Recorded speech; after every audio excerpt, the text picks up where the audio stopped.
എൻസൈക്ലോവിങ്സിന്റെ പുതിയൊരു വീഡിയോയിലേക്ക് നിങ്ങൾക്ക് ഏവർക്കും സ്വാഗതം. ഈ വീഡിയോയിലൂടെ നിങ്ങളുമായി ഷെയർ ചെയ്യുന്നത് 2026 ജനുവരി 29 ധനകാര്യ വകുപ്പ് മന്ത്രി കെ.എൻ. ബാലഗോപാൽ അവതരിപ്പിച്ച കേരള ബഡ്ജറ്റിൽ സാധാരണക്കാർക്ക് ആശ്വാസകരമായിട്ടുള്ള 5 ലക്ഷം രൂപയുടെ ഇൻഷുറൻസ് പദ്ധതികളെ കുറിച്ചാണ് ഈ വീഡിയോയിലൂടെ ഷെയർ ചെയ്യുന്നത്. നമ്മുടെ വീഡിയോ ആദ്യമായി കാണുന്ന സുഹൃത്തുക്കളാണെങ്കിൽ ആദ്യമേ തന്നെ ചാനൽ ഒന്ന് സബ്സ്ക്രൈബ് ചെയ്യുക. അപ്പോൾ നമുക്ക് വിശദാംശങ്ങളിലേക്ക് അടക്കാം. കേരള ബഡ്ജറ്റിലെ പ്രധാനപ്പെട്ട ഇൻഷുറൻസ് പ്രഖ്യാപനങ്ങൾ ഏതെല്ലാമെന്ന് പരിശോധിക്കാം. കാരുണ്യ ആരോഗ്യ സുരക്ഷാ പദ്ധതി പാവപ്പെട്ട കുടുംബങ്ങൾ വർഷം തോറും 5 ലക്ഷം രൂപയുടെ സൗജന്യ ചികിത്സ നൽകുന്ന ഈ പദ്ധതിക്കായിട്ട് 900 കോടി രൂപ അനുവദിച്ചിരിക്കുകയാണ്. മുൻ വർഷത്തെ അപേക്ഷിച്ച് 200 കോടി രൂപയുടെ വർധനമാണ് നടപ്പിലാക്കുന്നത്. മെഡിസിപ്പ് 2.0 എന്ന് പറയുന്ന പുതിയ പദ്ധതിയും അവതരിപ്പിച്ചിരിക്കുകയാണ്. സർക്കാർ ജീവനക്കാർക്കും പെൻഷൻകാർക്കുമുള്ള ഈ ഒരു പദ്ധതിയുടെ രണ്ടാം ഘട്ടം ഫെബ്രുവരി 1 മുതൽ ആരംഭിക്കുന്നതാണ്.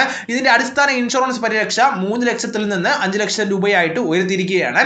പ്രതിമാസ പ്രീമിയം 687 രൂപയാണ്. മിസ്സിംഗ് മിഡിൽ ഇൻഷുറൻസ് എന്ന് പറയുന്ന മറ്റൊരു ഇൻഷുറൻസ് പദ്ധതിയുടെ നടപ്പിലാക്കുകയാണ്. കാരുണ്യ പദ്ധതിയിൽ ഉൾപ്പെടാത്ത സാധാരണക്കാർക്ക് വേണ്ടി പുതിയ ആരോഗ്യ ഇൻഷുറൻസ് പദ്ധതി പ്രഖ്യാപിച്ചിരിക്കുകയാണ്. ഇതിനായിട്ട് 50 കോടി രൂപയാണ് വകയിരുത്തിയിരിക്കുന്നത്.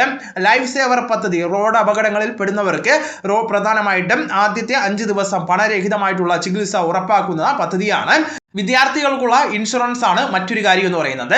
1 മുതൽ 10 വരെയുള്ള സ്കൂൾ വിദ്യാർത്ഥികൾക്കായിട്ട് പുതിയ അപകട ഇൻഷുറൻസ് പദ്ധതിയും ബഡ്ജറ്റിൽ പ്രഖ്യാപിച്ചിരിക്കുകയാണ്.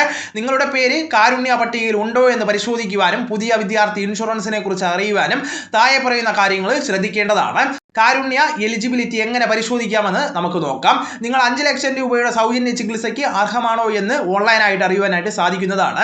കാസ്പ് ഔദ്യോഗിക വെബ്സൈറ്റ് ഇതിനായിട്ട് സന്ദർശിക്കാവുന്നതാണ്.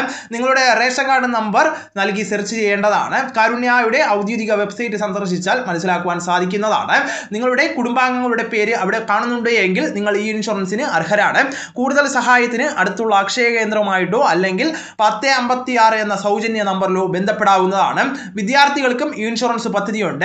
പ്രധാനമായിട്ടും പ്രഖ്യാപിച്ചിരിക്കുന്ന പദ്ധതിയുടെ വിശദാംശങ്ങൾ പരിശോധിക്കുമ്പോൾ 1 മുതൽ 12 വരെയുള്ള സർക്കാർ എയ്ഡഡ് സ്കൂളിലെ വിദ്യാർത്ഥികൾക്കാണ് ഈ ഒരു ഇൻഷുറൻസ് പരിരക്ഷ ലഭിക്കുന്നത്.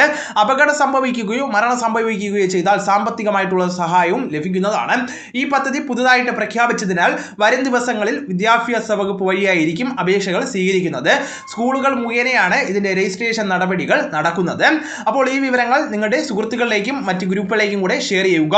നമുക്ക് തുടർന്നും വിജ്ഞാനപരമായിട്ടുള്ള മറ്റ് വീഡിയോസും ആനുകാലിക വിവരങ്ങളുമായിട്ട്